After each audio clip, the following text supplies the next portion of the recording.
Bonjour mes amis, j'espère que vous allez bien en ce long week-end ensoleillé. Vu l'actualité, je me suis dit je vais bousculer un petit peu mes programmes habituels et revenir un petit peu sur Miss Tina qui nous a quittés donc le 24, suite évidemment à des problèmes de santé.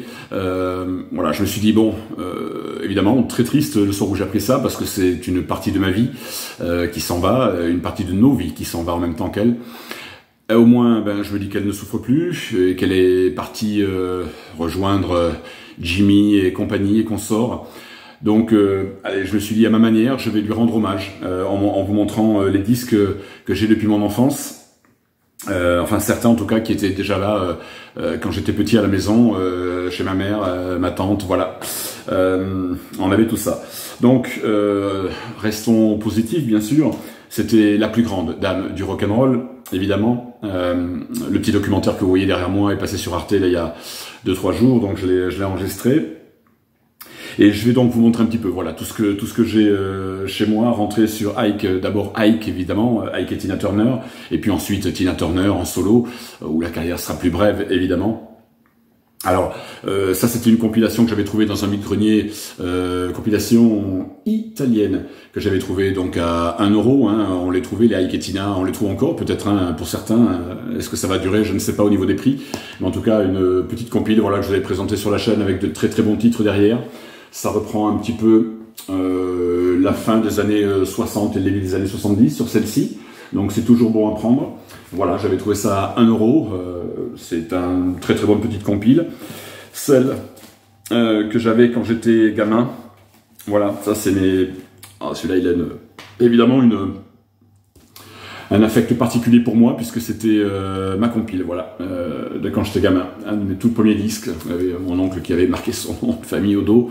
Voilà, Ike et Tina, c'est un best-of qui regroupe les... Oui, là, ce sont les titres des années 60. Je vous laisse un petit peu voir la setlist. C'était une compilation Musidisc, qui est bien sympathique, et qui nous, voilà, qui nous montre un petit peu le début, si vous voulez, de sa carrière avec Ike. Il y a vraiment des titres des années 60. Il faut savoir que, évidemment, pour la faire très court, hein, tout le monde connaît sa vie.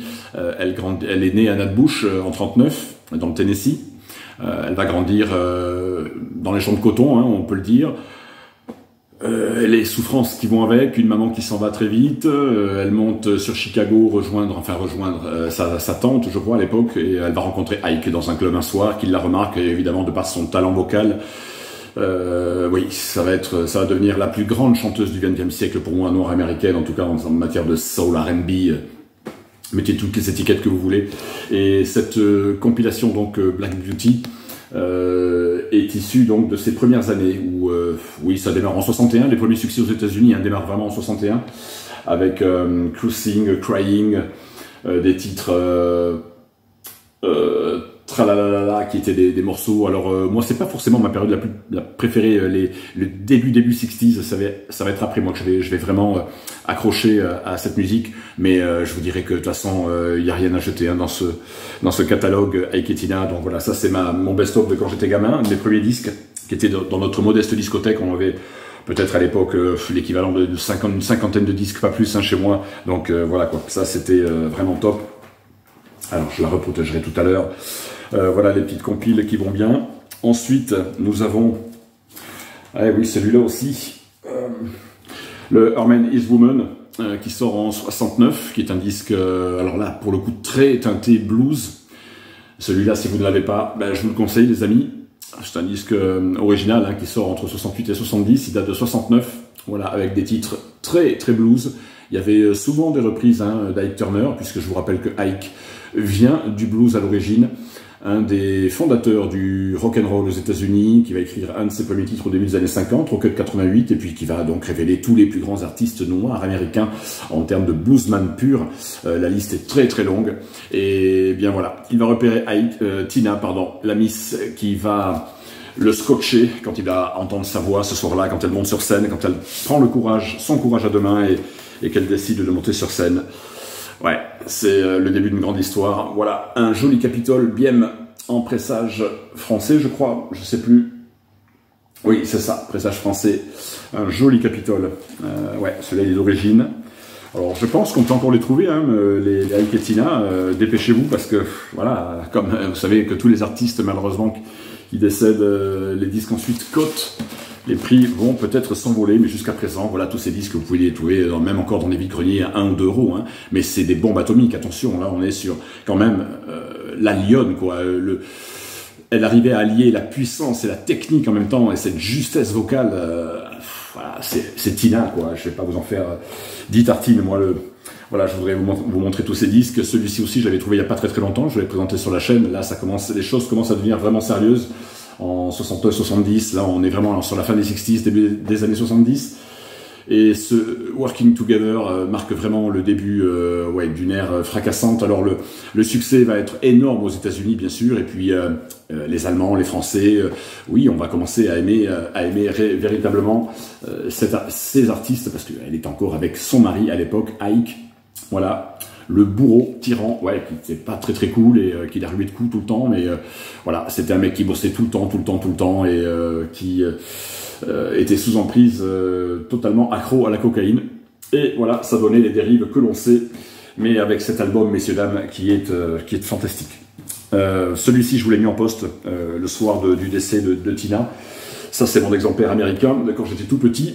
Voilà, le 9 cède, et c'est là que ça va commencer à mélanger le funk, la soul, le R&B, et justement, je compte bien faire une vidéo funk, fusion funk rock, à la rentrée, quand j'aurai le temps, et ces disques, je vous en montrerai 1 ou 2, mais là, on a la naissance pour moi de ce qui va être leur grande période Ike & Tina, qui mélange donc tous ces styles musicaux, et ça donne quelque chose de fantastique. Alors, vous voyez les petites encoches, hein, Pressage US. Ouais, ça m'a fait à 83 ans, hein, donc évidemment qu'on s'attendait tous à l'avoir décédé comme tous nos artistes que l'on aime, qui tombent les uns après les autres. Et oui, c'est une génération qui vieillit, hein, vous vous rendez compte, elle était quand même née en 1939, donc 83 balais, c'est pas mal, elle a bien vécu, elle a eu de grandes périodes de souffrance bien sûr, mais voilà, maintenant elle est tranquille, elle ne souffre plus, et c'est bien ainsi, de toute façon. Mais ouais, ça c'est... Voilà, ça c'est mes disques de quand j'étais tout gamin, quoi. Ça vraiment, c'est très sentimental pour moi. Ce 9-7 est une bombe atomique, ce disque, c'est... Ah là là. Allez-y mes amis, si vous le trouvez, jetez-vous dessus, quoi. Ensuite, pareil, j'avais trouvé ça dans un vide-grenier, il y a 4 ans au moins, facile, 4 ans et demi, ouais, au tout début de ma chaîne, je vous l'ai présenté. Ceux-là, ils viennent en Europe, ça y est, ils viennent en France, à l'Olympia, et voilà, ils vont enregistrer ce Ike & Tina Turner live in Paris, avec une setlist incroyable, comme toujours. Voilà. Là, on est en plein âge d'or pour moi, évidemment, de ce mythique duo le plus sauvage de l'histoire du R&B américain. Voilà, de belles petites photos noir et blanc, comme toujours. Je vous laisse apprécier, mes amis. Voilà, pour la diva, quoi. Ça, c'est pareil, hein, c'est une tuerie. Jetez-vous dessus, de toute façon. J'ai envie de vous dire, Ike & Tina Turner... rien à jeter, hein. Alors je peux comprendre, hein, que les premiers albums soient pas forcément les plus recherchés, les plus appréciés des gens, parce que la musique va vraiment se dessiner, et leur patte, je trouve, va vraiment se dessiner plutôt vers la fin des 60s. Et là, on est en plein dedans. Donc, hasard du calendrier, bah oui, chez Record Sale, j'avais retrouvé ce live au Carnegie Hall en 71, enregistré à New York. Je vous l'ai présenté il y a 1 mois à peine sur ma précédente vidéo, arrivage vinyle Record Sale. Donc, je passe très vite dessus. Un incontournable, bien sûr. Là, celui-ci est encore, je trouve, pas forcément meilleur que le live à Paris. On est quasiment sur la même setlist, comme je vous l'avais dit déjà, mais je trouve que oui, ils envoyaient un peu plus sur celui-ci encore. Mais le live à Paris, attention, est fabuleux, hein. Mais il vous faut ces deux-là, mes amis, ça, il n'y a pas de doute, hein. Si vous voulez du live Ike & Tina Turner en première période, il vous faut ces 2 magnifiques albums, et je pense qu'il faut se dépêcher avant que les prix n'explosent, hein, parce que là, voilà, dès qu'un artiste décède, malheureusement, après, on le sait, les prix s'envolent, quoi. Et donc là, on était en 1972, donc un monument funk, soul R&B, comme d'habitude, toujours enregistré donc dans ces célèbres studios. Alors là, je crois qu'ils avaient déménagé déjà, ils étaient en Californie, hein, avec ce studio Bolix Sound. Voilà, ce feel good monumental. Mais alors, monumental, un disque sensationnel, vraiment, quoi. Celui-ci, c'est pareil, si vous le trouvez, là, ça devient encore plus funky. Il y a vraiment une rythmique basse batterie qui est impressionnante, quoi. Impressionnant, vraiment. Ça, c'est un disque en or d'Ike & Tina. toujours sur United Artists Records. Là, c'est un pressage français pour celui-ci. Voilà, ça c'est vraiment, je vous dis, des bombes funk, les plus grands disques qui existaient, hein, de la grande période Ike et Tina, bien sûr. Hein.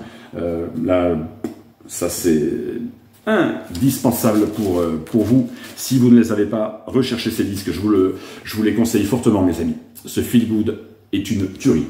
Je passe vite dessus, hein, aujourd'hui, on est vraiment sur... puis ça m'a foutu vraiment les boules, quoi. Comme Prince est parti aussi, comme Malcolm Young est parti, comme beaucoup d'artistes que j'aimais sont partis. Ça m'a fait, ce soir-là, j'avais vraiment un gros coup de blues. Et bon, voilà, je me suis dit, il faut que je les rende hommage en montrant les disques que j'ai à la maison. Et voilà le troisième disque qu'on avait à la maison, que mon oncle avait acheté, je me rappelle à l'époque. J'arrive pas à le sortir, voilà, il colle un petit peu, voilà, dans la pochette, ce Nat Bush, donc City Limits, où elle rend hommage à sa ville natale, si on peut dire, parce que voilà, elle est née à Nat Bush, et puis la métamorphose, d'abord, voilà, quoi, comme ça, avec le Nat Bush, voilà, la petite voiture qui va bien pourrave, bien rouillée, la petite nana de la campagne qui monte en ville, et ensuite, voilà, qui revient auréolée de succès, d'argent, et... ouais, mais quel album, quoi. Quel album, ce Nat Bush City Limits. Ça, voilà, c'est mon disque. Ça, j'écoutais ça, oui, j'avais 6-7 ans, quoi.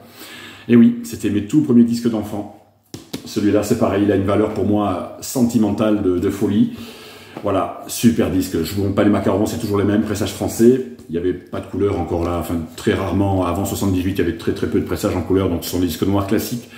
Et ça, mes amis, c'est pareil, c'est un bijou absolu. Vous avez donc dessus la reprise qu'elle avait réadaptée, River Deep Mountain High, qu'elle avait enregistrée avec Phil Spector en 66, mais qu'elle avait remise au goût du jour, puisque Ike avait été écarté des sessions à l'époque, et là, avec Ike, donc, ils refont la version, parce que Ike était terriblement paranoïaque et jaloux concernant sa femme Tina.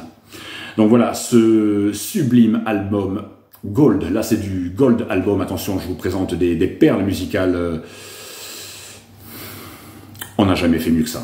Ça, je peux vous dire, voilà quoi. Là, on était en 73, les amis, pardon, pour le Nat Bush, hein, 73. Il doit m'en manquer un de 74 encore.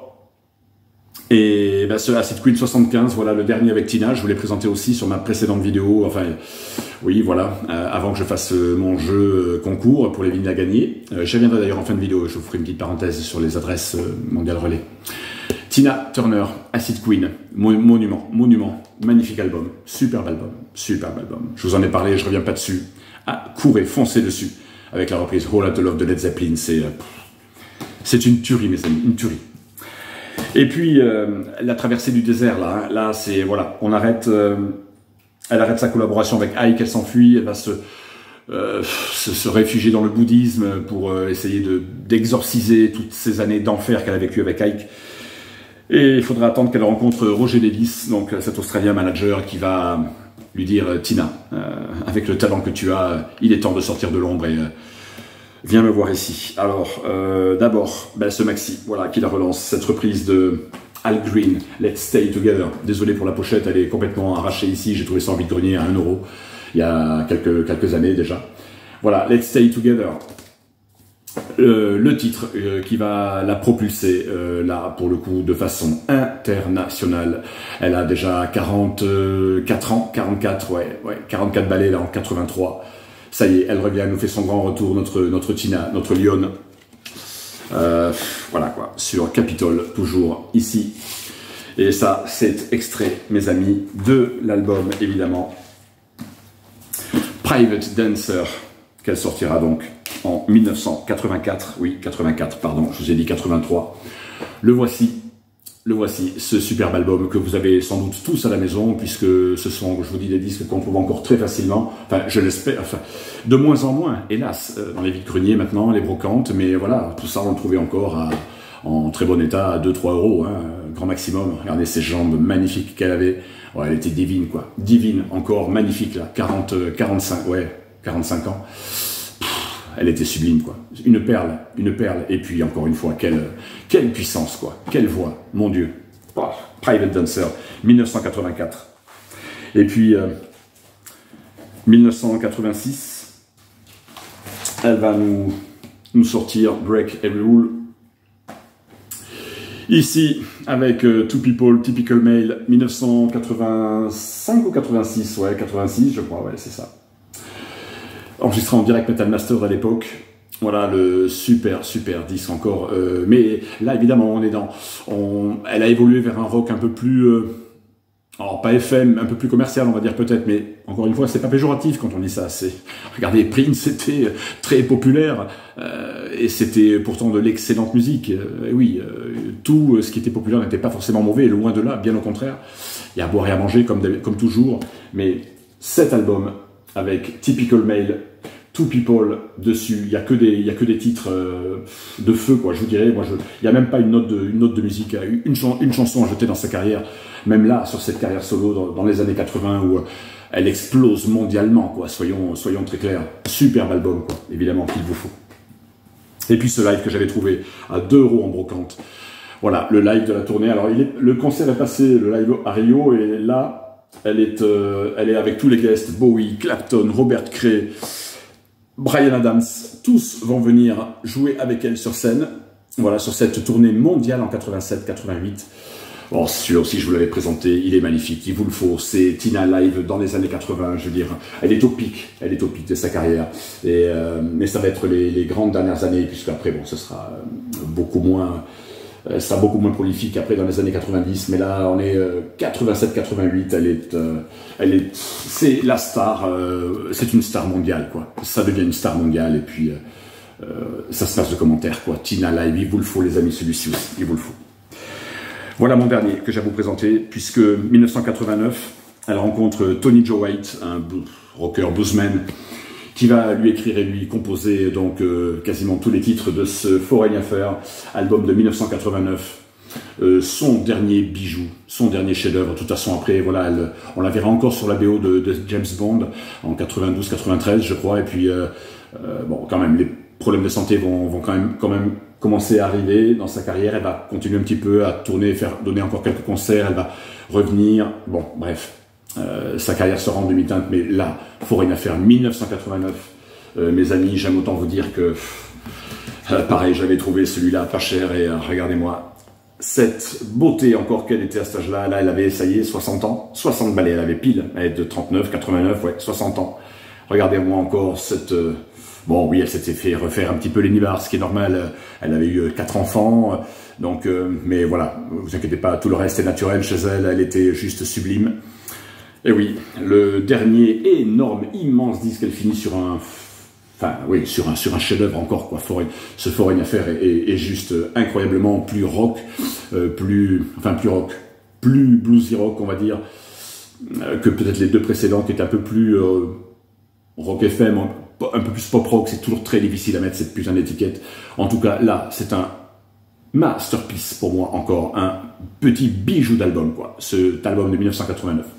Voilà, après je vous dis, ça va être en demi-teinte, elle va revenir de temps en temps, mais bon voilà, les problèmes de santé vont la rattraper, et ça va être terminé pour sa carrière, on va dire, vraiment, on va dire, prolifique, ouais, très... Elle va arrêter de tourner dans le monde entier, ça va énormément se calmer. Mais là, 89, messieurs, dames, c'est une tuerie encore. Voilà. Voilà mes amis, ce que je pouvais vous dire pour Tina. Je suis toujours un peu sous l'émotion quand je parle de toute façon de cette artiste. Voilà, c'est une partie de nous qui fout le camp avec elle. Bien sûr, c'est une partie de notre jeunesse, de notre vie. On a grandi avec cette artiste, et enfin pour les gens de ma génération en tout cas, voilà, qui ont grandi dans les années 70, elle était là. Voilà, et bien là. Voilà, messieurs, dames, j'espère que ça vous a plu. Je ne suis pas trop attardé sur sa vie, car je pense que vous la connaissez tous. Petite parenthèse en fin de vidéo pour mes abonnés qui ont gagné les disques. Ça y est, 3 m'ont contacté par mail. Je sais que YouTube strike les adresses de Mondial Relais que je vous avais demandé. Donc, revenez vers moi dans la vidéo tirage au sort, ou sous celle-ci si vous avez envie. Pour les gagnants, j'ai déjà 3-4 personnes qui m'ont contacté. Je vais leur envoyer les disques. Et surtout, revenez vers moi. Je vais vous laisser ma boîte mail personnelle, et vous allez donc venir en privé me donner votre Mondial Relais, puisque YouTube ne l'accepte pas dans les commentaires. Tout a été striké quasiment. Les abonnés en tout cas me l'ont dit en message privé. Voilà mes amis, je vous souhaite à tous un très très bon et long week-end. Bonne écoute avec Tina ou Ike et Tina. Et je vous dis à très très bientôt. Pardon, oui, il fait tellement chaud que j'ai un peu ouvert ma chemise, je m'en étais pas rendu compte, excusez-moi. Et voilà, je vous dis à très très bientôt pour une autre vidéo. Bon week-end à tous. Bye, ciao.